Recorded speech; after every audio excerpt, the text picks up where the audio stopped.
a situation I shared with Mike a few weeks ago where I was doing one of my courses for my experiential ed, and we were doing a whitewater course. So it's stressful, it's dangerous, and there was another group from another school that was there, and you could tell that these two people were in a conflict, and they had some raised voices.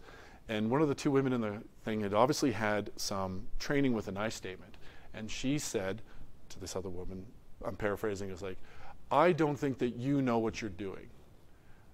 I think that you're out of control. Things like that. So she was starting with I, and then she just went and smacked her with the you right after it. So she had only heard about half the lesson of an I statement, which is speaking for herself, not pointing blame, and it's like, I think you. So you want to avoid that. You don't want to be making any you statements. Right? It causes the listener to become defensive, and once people get defensive, they stop listening. It's like if you've been in a heated conversation, have you ever been looking at the other person and realized that they are not listening to you?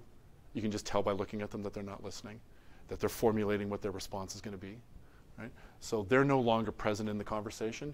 When you use I statements and you're keeping yourself calm and you're using your emotions down at a lower level, you can hear and be more present in the conversation.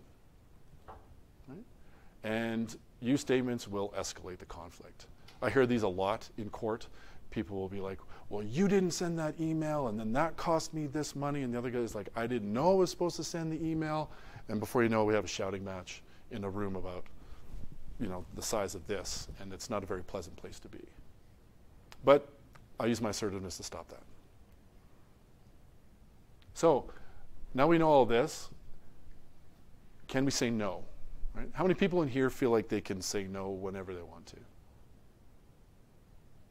One guy. One guy feels like he can say no whenever he wants to.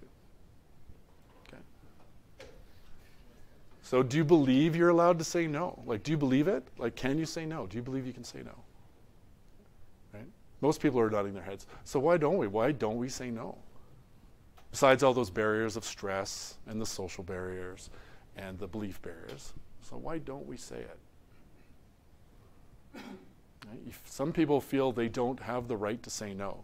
Right? You may have come from an upbringing where you've got a completely domineering parent, and anytime you try to be assertive, it just got squashed. So you just learned that you just can't say no.